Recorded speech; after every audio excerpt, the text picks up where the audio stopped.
Jó, capítulo 22, marca um momento de grande tensão no diálogo entre Jó e seus amigos. Aqui é Elifaz, o temanita, quem toma a palavra pela terceira vez, e suas palavras carregam um tom mais acusatório e direto do que nas ocasiões anteriores.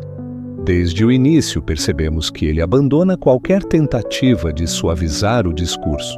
Seu tom é de confronto aberto, como se estivesse absolutamente convencido de que Jó é culpado e que seu sofrimento é resultado direto de pecados ocultos. Ele começa questionando: pode o homem ser de algum proveito para Deus? Uma pergunta retórica que, na prática, carrega a insinuação de que Jó não tem nada a oferecer ao Criador e, portanto, não pode reivindicar qualquer tipo de justiça própria. Elifaz parece estar dizendo que, se Jó realmente estivesse andando em retidão, não estaria passando pelo que está passando. É uma lógica simplista, mas que era comum no pensamento da época. A ideia de que todo sofrimento é consequência direta de um pecado pessoal e recente. O acusador então avança, afirmando que Deus não castigaria alguém sem motivo, e sugere que as calamidades de Jó são a prova de sua culpa.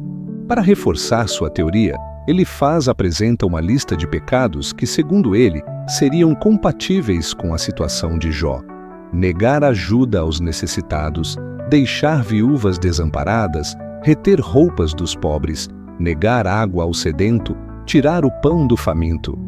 É uma acusação dura e, pior, é feita sem qualquer evidência concreta. Elifaz não cita fatos reais.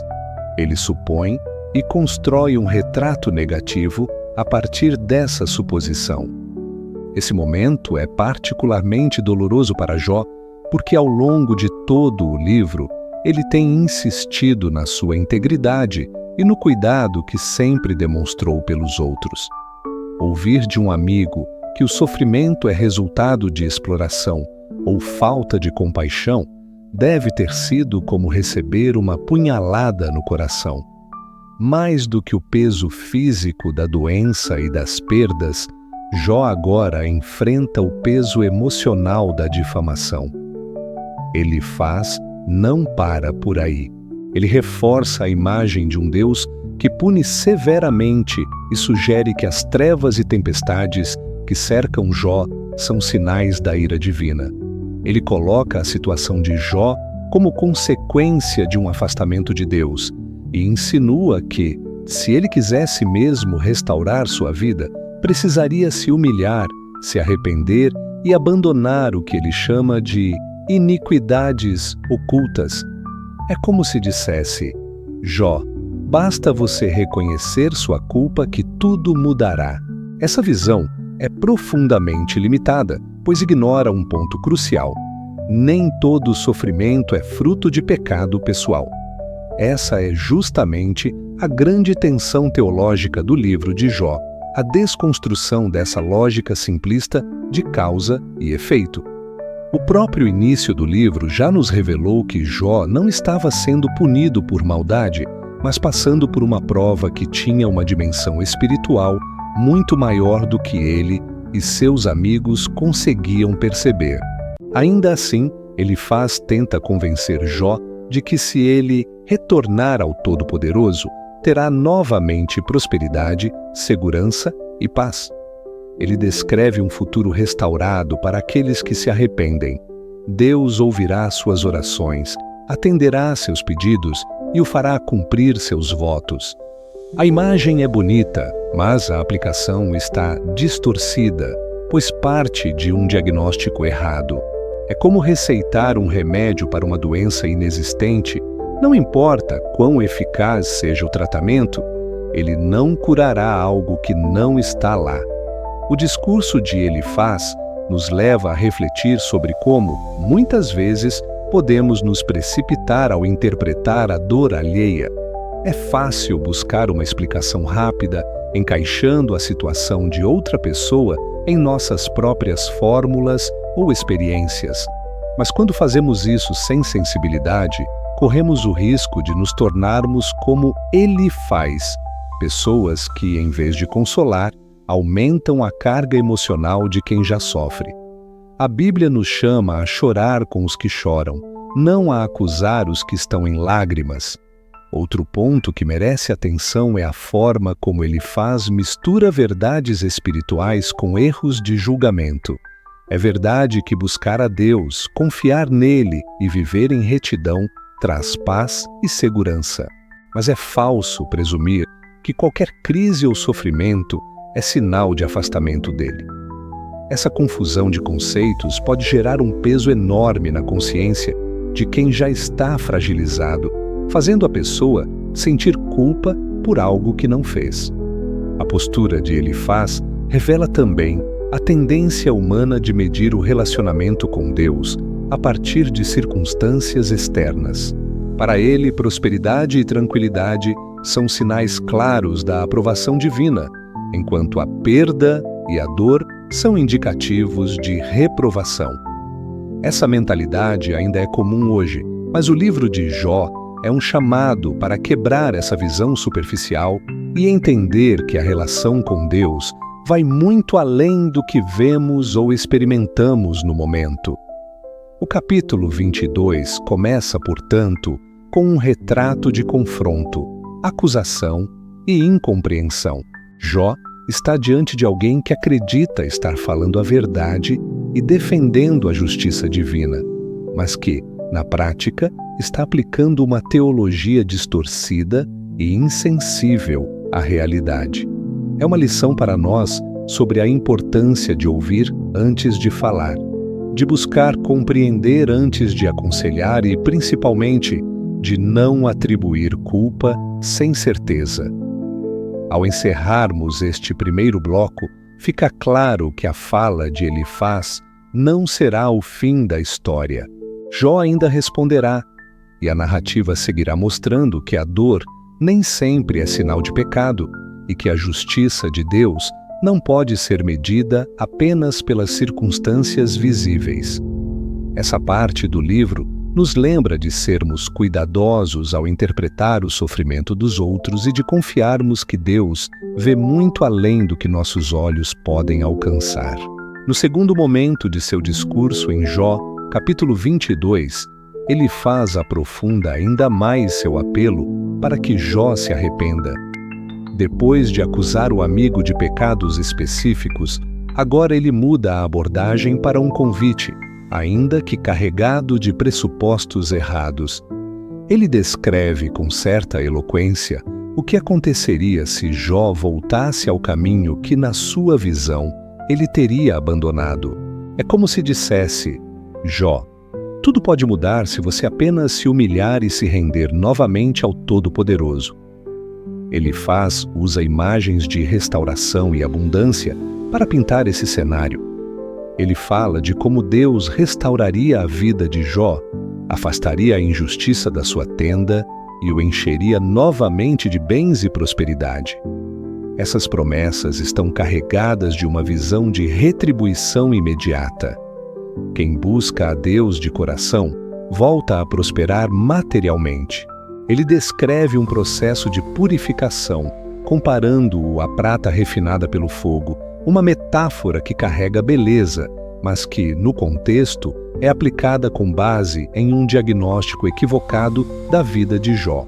Outro elemento importante desse trecho é a ênfase na reconciliação com Deus. Elifaz insiste que, se Jó se voltar para o Senhor, ele será o seu tesouro, mais valioso do que o ouro e a prata. Aqui, curiosamente, ele toca em uma verdade profunda. A verdadeira riqueza está em Deus, e não nas posses. Porém, novamente, o problema não está na verdade em si, mas na aplicação distorcida, pois ele pressupõe que Jó perdeu essa riqueza espiritual por causa de algum pecado oculto.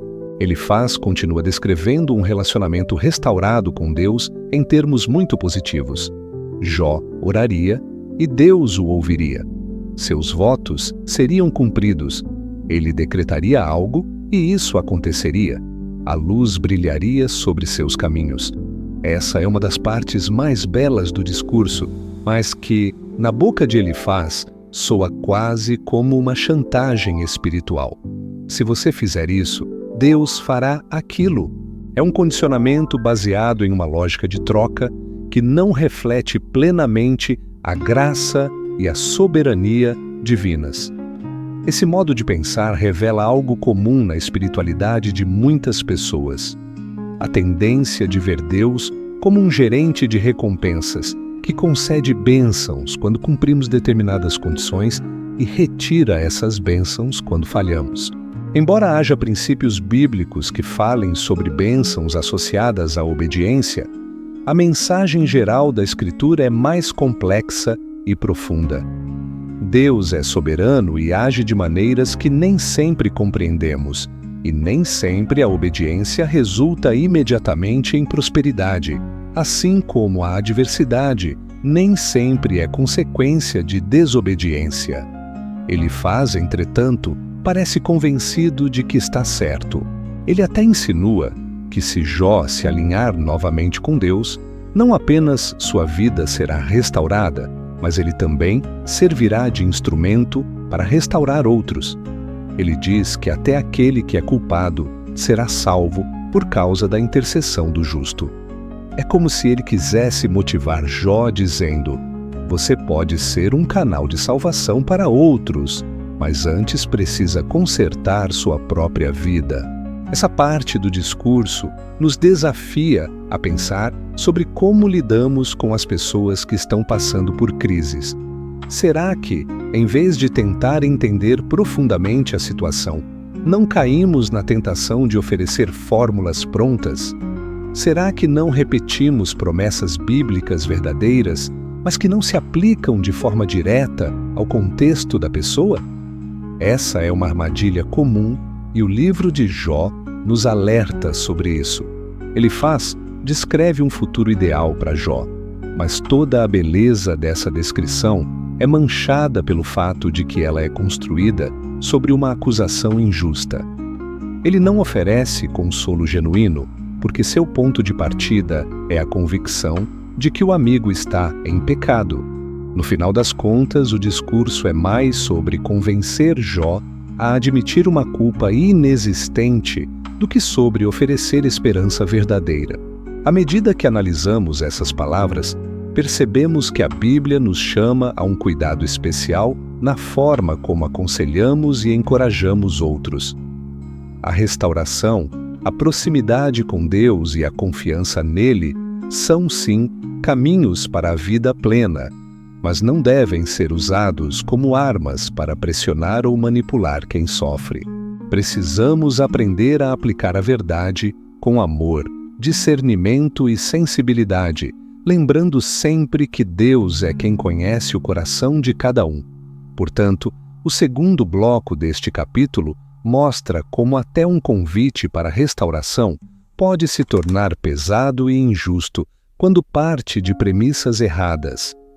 Elifaz mistura imagens belas com suposições falsas, e o resultado é um discurso que soa mais como acusação velada do que como consolo verdadeiro.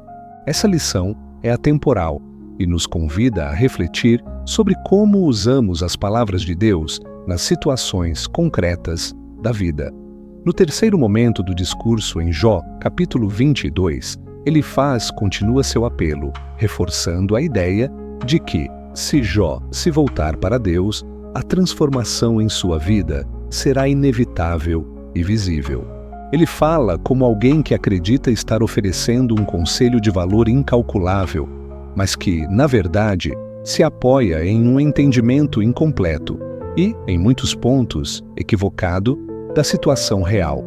Seu tom é de quem detém a verdade absoluta, e isso transparece em cada frase. Elifaz descreve um cenário em que Jó passaria a ver Deus não apenas como um juiz, mas como um aliado constante, alguém que o sustentaria e o protegeria. Ele diz que o Todo-Poderoso seria o seu ouro e a sua prata escolhida, expressões que comunicam valor supremo e satisfação plena. Essas metáforas apontam para uma realidade espiritual profunda, a de que Deus deve ser o nosso maior tesouro. Mas, novamente, são usadas por Elifaz como um argumento para reforçar a ideia de que Jó perdeu essa condição por causa de alguma falha moral. A seguir, ele fala sobre o privilégio da oração respondida. Na sua visão, quando Jó restabelecesse sua comunhão com Deus, suas súplicas seriam ouvidas, seus votos cumpridos e suas declarações teriam poder. Ele pinta um quadro em que a vida espiritual de Jó seria marcada por uma luz constante, iluminando todos os seus caminhos. Há aqui ecos de passagens como o Salmo capítulo 37, versículo 5. Entrega o teu caminho ao Senhor, confia nele, e o mais ele fará. Porém, a diferença está no contexto. No Salmo, a confiança é um chamado universal, não condicionado a uma acusação prévia de pecado pessoal. Elifaz também introduz um aspecto de intercessão. Ele sugere que Jó, ao se reconciliar com Deus, poderia ser usado como instrumento para livrar outras pessoas, inclusive culpadas, de consequências graves. É uma perspectiva que lembra a intercessão de Abraão por Sodoma ou de Moisés por Israel, onde o justo intervém pelo bem de outros. No entanto, para Elifaz, isso só seria possível se Jó admitisse uma culpa inexistente e mudasse de postura. O problema central desse raciocínio é que ele transforma a comunhão com Deus em uma espécie de transação condicional. Faça isso e Deus fará aquilo. Embora a obediência e a busca por Deus sejam de fato seguidas de bênçãos, a Bíblia nos mostra que o relacionamento com o Senhor é muito mais do que uma barganha espiritual. É uma aliança baseada na graça e na fidelidade de Deus, não apenas na nossa performance ou na ausência de falhas. Essa lógica de Elifaz também ignora um aspecto fundamental do sofrimento. Ele pode fazer parte de um propósito divino maior, que não tem relação direta com pecado ou punição. O próprio livro de Jó, desde o início, deixa claro que o sofrimento de Jó tinha uma razão que estava além da compreensão dele e de seus amigos. No entanto, Elifaz insiste em enquadrar tudo dentro de uma equação simples, de causa e efeito, sem espaço para o mistério da providência divina. Ao mesmo tempo, esse trecho nos alerta sobre o cuidado que devemos ter ao aconselhar alguém. Palavras verdadeiras, mas ditas na hora errada ou aplicadas de forma equivocada, podem ferir mais do que ajudar. Um versículo fora de contexto, usado para reforçar uma tese pessoal, pode perder seu poder de consolo e até gerar culpa injusta. É preciso lembrar que aconselhar biblicamente não é apenas citar a Escritura, mas aplicá-la de forma adequada à situação da pessoa. O discurso de Elifaz, por mais que tenha momentos de beleza literária e teológica, acaba se tornando um fardo para Jó. Ao invés de trazer alívio, traz mais peso. Ao invés de restaurar a esperança, reforça a acusação. Essa é a tensão que permeia todo o diálogo entre Jó e seus amigos. Verdades misturadas com pressupostos errados, conselhos que soam espirituais, mas que carecem de empatia e discernimento. Assim, o terceiro bloco deste capítulo nos deixa diante de um paradoxo. É possível falar sobre a grandeza de Deus e o valor da comunhão com Ele, mas, se isso for usado para sustentar uma acusação injusta, a mensagem perde sua força redentora. O exemplo de Elifaz nos ensina a importância de alinhar o conteúdo e o contexto, para que nossas palavras sejam, de fato, canais de graça e não instrumentos de condenação. No quarto movimento do discurso em Jó, capítulo 22, Elifaz intensifica a ênfase na promessa de restauração, caso Jó decida voltar-se para Deus. Ele constrói um quadro de prosperidade, paz e influência espiritual, retratando uma vida onde as dificuldades cedem lugar à plenitude e ao favor divino. É uma visão otimista e atraente, mas que carrega, embutida, a premissa de que Jó está distante de Deus por causa de algum pecado oculto. Elifaz descreve que, se Jó colocar o Todo-Poderoso como seu verdadeiro tesouro, ele encontrará satisfação maior do que a que o ouro ou a prata podem proporcionar. Esse conceito está em harmonia com textos como Salmos, capítulo 73, versículo 25. Quem mais tenho eu no céu? Não há outro em quem eu me compraza na terra. A ideia central é correta. Deus deve ser nosso maior bem. Contudo, o erro está em deduzir que a ausência dessa experiência em Jó é fruto de desobediência, quando, na verdade, Jó já nutria esse relacionamento antes de seu sofrimento. Em seguida, Elifaz fala de um relacionamento restaurado, em que a oração de Jó seria plenamente respondida, suas palavras teriam peso e seus caminhos seriam guiados por uma luz constante. É uma promessa que ecoa o que o apóstolo João mais tarde registraria em 1 João capítulo 5, versículo 14. E esta é a confiança que temos para com ele, que se pedirmos alguma coisa, segundo a sua vontade, ele nos ouve. O problema é que Elifaz transforma essa promessa, que é universal para os filhos de Deus, em algo condicional à confissão de uma culpa que Jó não possuía. Outro ponto que Elifaz ressalta é a capacidade de Jó, uma vez restaurado, de interceder e trazer libertação a outras pessoas. Ele chega a sugerir que até mesmo o culpado seria livrado por causa da intercessão de Jó. Esse conceito encontra respaldo bíblico, como no caso de Abraão intercedendo por Abimeleque ou de Moisés intercedendo por Israel. No entanto, na lógica de Elifaz, essa intercessão só seria possível depois que Jó admitisse uma falha inexistente, uma exigência que transformava o conselho em acusação.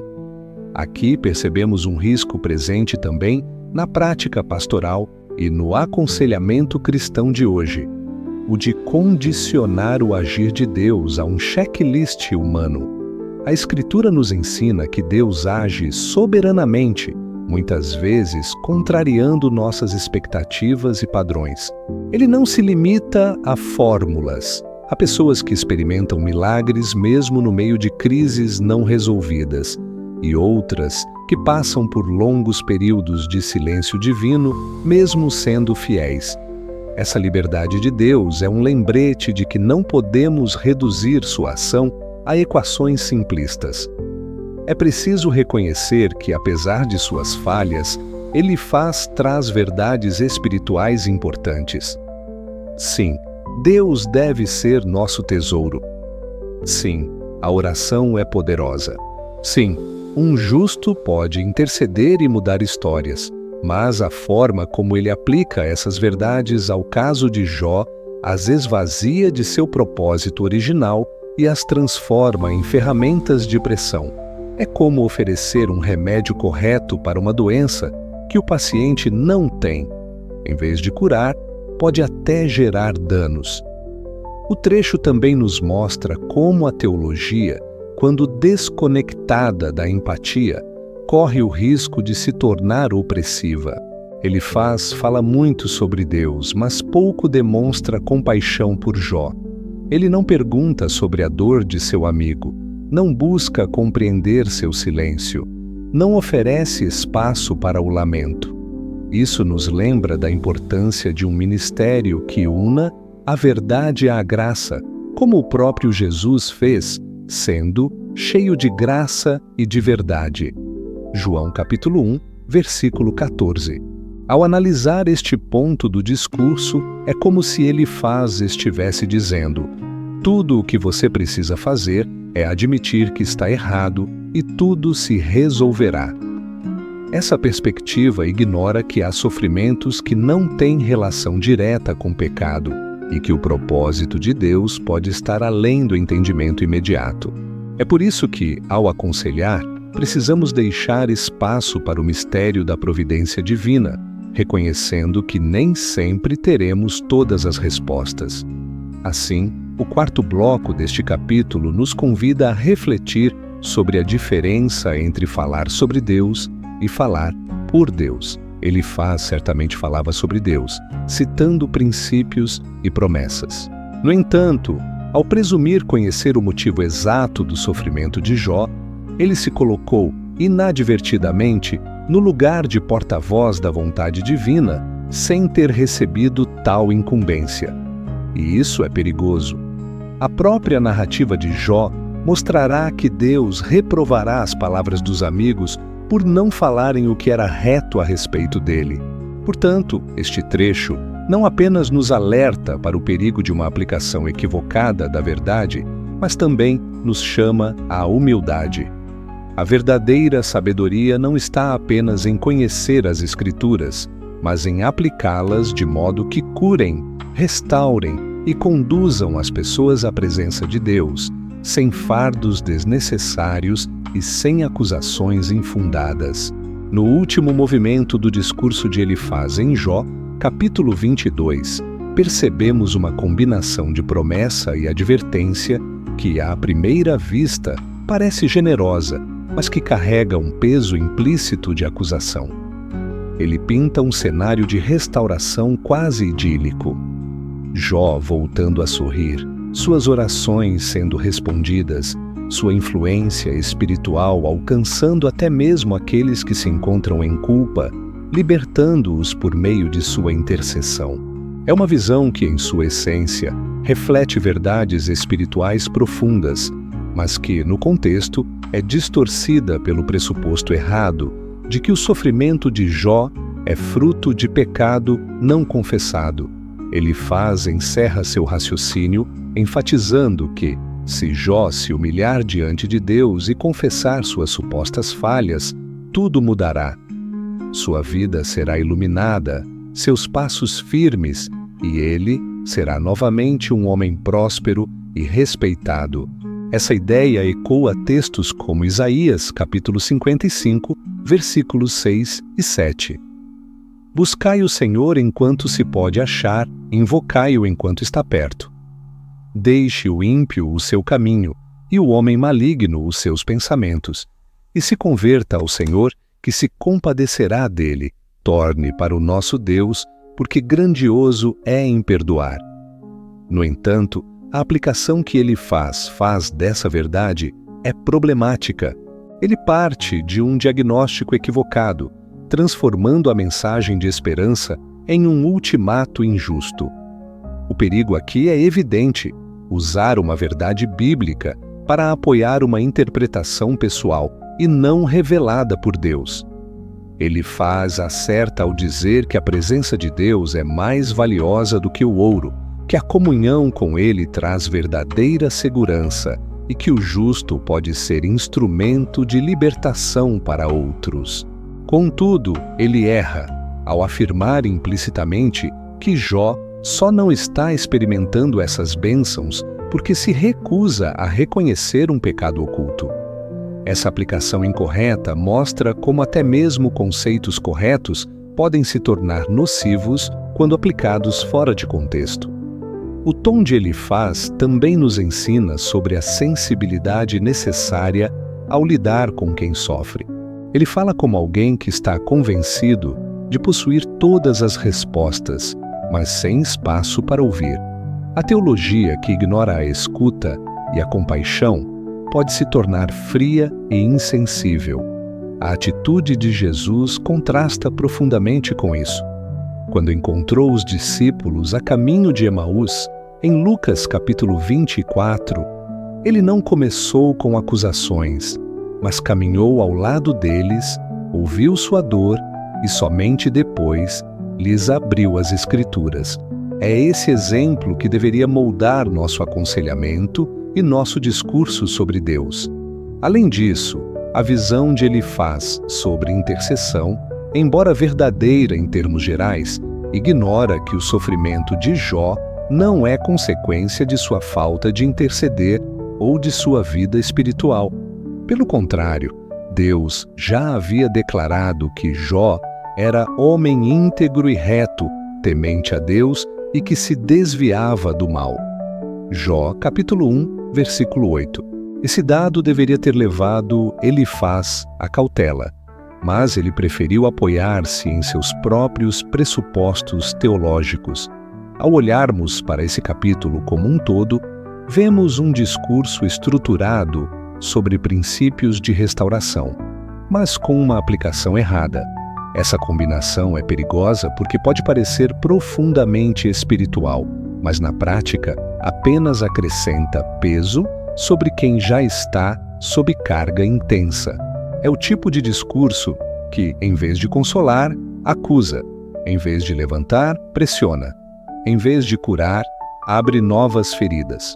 Por isso, este texto nos desafia a avaliar não apenas se nossas palavras são verdadeiras, mas se elas são aplicadas de forma correta e no tempo certo. Nem sempre uma verdade precisa ser dita naquele momento, e nem toda interpretação pessoal de uma situação deve ser tratada como revelação divina. É necessário discernimento para falar em nome de Deus e humildade para reconhecer que nem sempre compreendemos totalmente seus propósitos. Ao encerrarmos esta reflexão, que possamos lembrar que Deus não nos chamou apenas para sermos portadores da verdade, mas para sermos instrumentos de graça. Quando falamos com alguém que sofre, nosso objetivo não deve ser provar um ponto ou ganhar uma discussão, mas revelar o amor, a misericórdia e a presença do Senhor. A teologia correta, sem o coração compassivo, perde seu brilho.